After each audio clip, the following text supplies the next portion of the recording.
Samantala, advokasya ng GMA Network kontra fake news, suportado ng Sangguniang Panglungsod ng Dagupan. Narito ang report.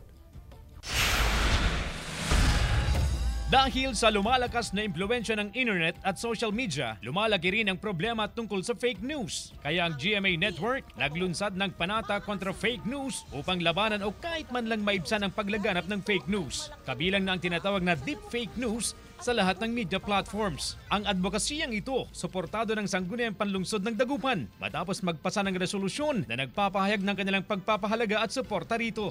Sa panahon ngayon kung kailan namamayagpag ang teknolohiya, kasama na riyan ang social media, mahirap nang malaman kung ano ang tama at mali, kung ano ang totoo at kung ano ang hindi.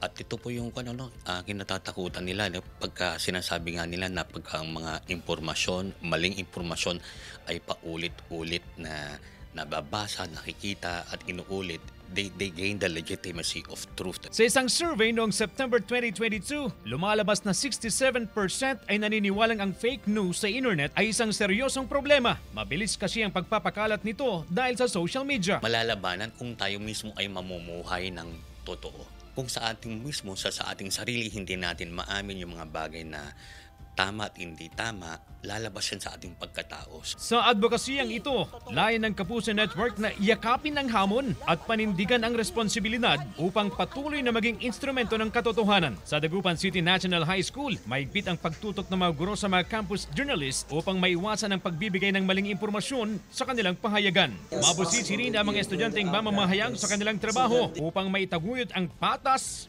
may integridad at makatotohanan na pagbabalita. We do make sure that they understand the concept of fake news. We engage them to verify information before they post it. I-verify po muna namin by checking po sa mga credible sources to ensure po na mayroong truth, fairness, and integrity sa mga pinapublish po namin. Kasama si Daryl Peralta, CJ Torida, One North Central Luzon.